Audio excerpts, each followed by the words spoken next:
What's going on, guys? Welcome back to Classic Octane. I am Taylor. Today we are working on the R65 project. What I want to do today is disassemble this thing pretty much ideally all the way down to the bare frame. I have absolutely no idea how to pull this engine out. I don't know if I need to pull the gearbox off and then pull it out, or if it'll come out as a whole. So that's something we'll have to figure out at some point today. But I want to strip off all of the stuff we're for sure never going to use, like the front fairing and all that kind of stuff, and get a good look at this bare frame and start to get a plan together on what kind of modifications we want to make and, you know, what all we want to customize. So let's go ahead and tear into this thing.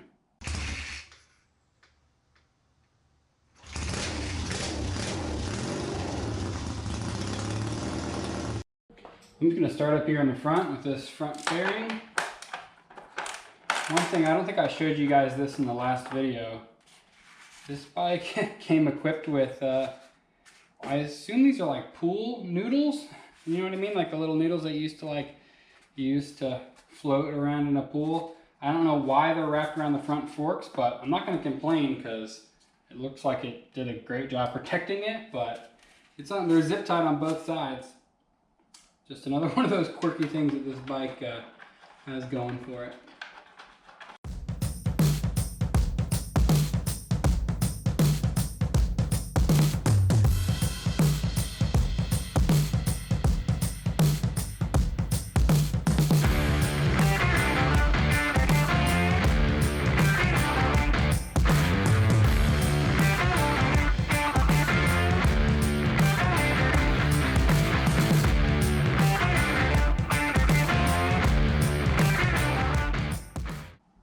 With the front fairing out of the way, it's already looking a lot cleaner. What I want to move on to now is the kind of center section of the bike. I'm going to start with the wiring harness and the battery, kind of get all that stuff out of the way. I'm not going to cut it all up. I'm going to try to keep it as intact as possible. And just in case we need any of it, we are going to be going with that full Moto Gadget M unit setup I mentioned in the previous video, but we want to keep everything that's in good usable shape that way. I don't want to go tearing up stuff for no reason. And we'll move on to some of the bigger components, but next step, wiring.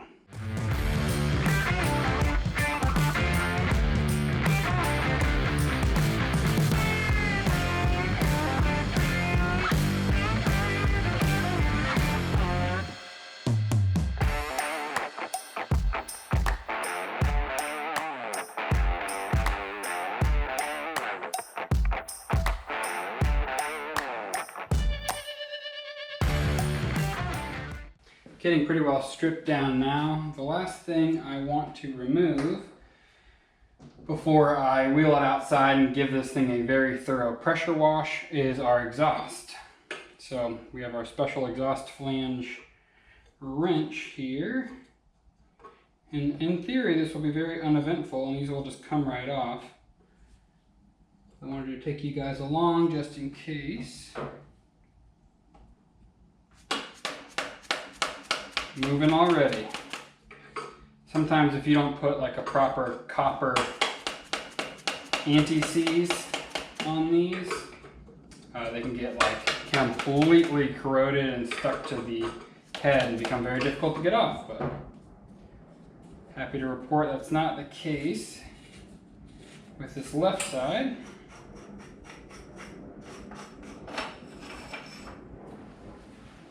Just one more to go.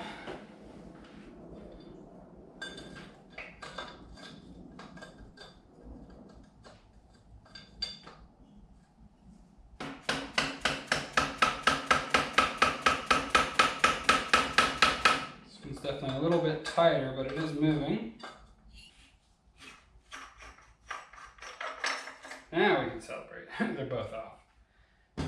Cool. So I'm going to pull off the rest of this exhaust system. We'll wheel this thing outside, hose it down in a gallon of degreaser, and give it a good pressure wash. So this thing cleaned up really nice. I'm really happy with the condition of the wheels. I haven't actually decided if I'm going to keep them silver or paint them black. Kind of depends on what I decide to do with the color scheme for the rest of the bike. We'll worry about that later on. What we need to do now is remove this big old engine out of the frame. I have never done that on a BMW before, so I got the book out. I'm just going to go step by step. Since I've never done it, I'm not really in a place to teach you guys how to do it. So I'll probably put you on a time lapse and just bring you guys back as we make progress and kind of update you with how it's going along the way. Let's see if we can get this thing pulled out.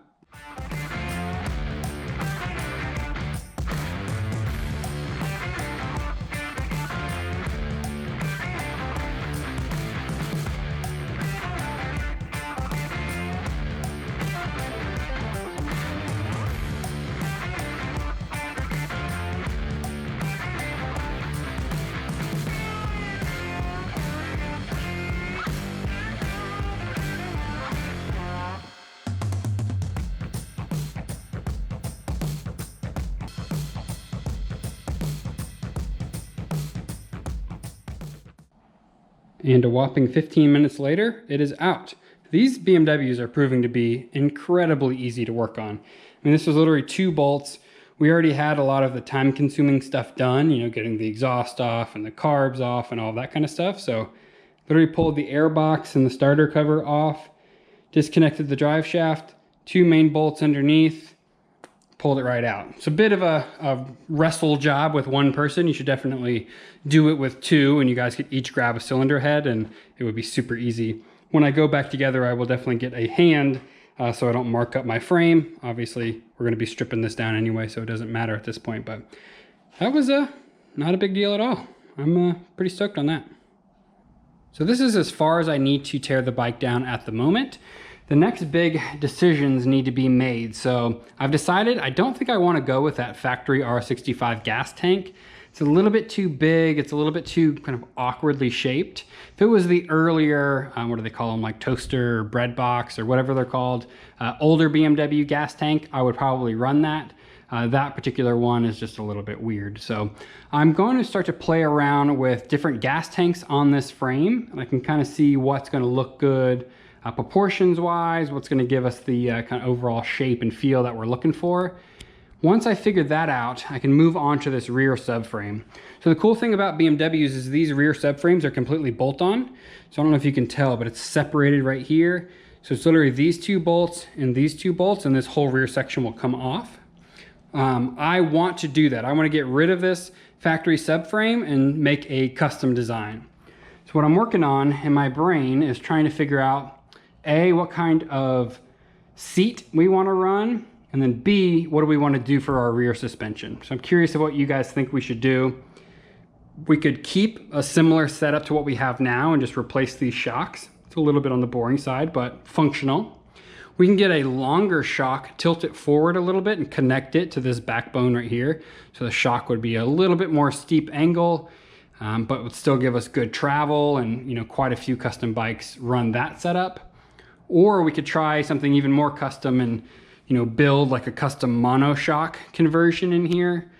Those I've seen, they can be pulled off pretty well. It's not going to be a simple thing to do, but that could be a really fun learning experience. Once we figure that part out, I can just make a simple frame hoop up here that's just going to match, you know, whatever seat style we decide to go with. So that's what I'm kind of working on in my brain right now. And for all of that, I want the wheels and everything on the bike so I can kind of visualize everything as we go. So I'm out of time for this one, guys, but in the next video, we will start to play around with different gas tanks, remove this subframe, start to play around with that a little bit. Please do leave a comment below what you'd like to see for a custom suspension design. I'm kind of open to anything. We could even go as far as like sourcing a single-sided swing arm. A lot of these classic BMWs had that, so I don't think it would be too terribly difficult to find one. But I'd love to get your opinion, so let me know in the comments below. I appreciate you guys watching the first real work video on the BMW R65 project, and I'll see you guys in the next video. So as I was finishing up the editing on this video, I realized it's almost entirely time lapses, which a lot of you guys don't like. So trust me, in the next episode, it will be a lot more clips of me actually working on the bike, cutting, fabricating, that kind of stuff. I won't just fill it all with time lapses. I appreciate you guys watching this one all the way until the end. I am about to jump on the R100 GS for the first actual test ride, and I'll take you guys along the way. You'll see that video next week. Appreciate you guys watching.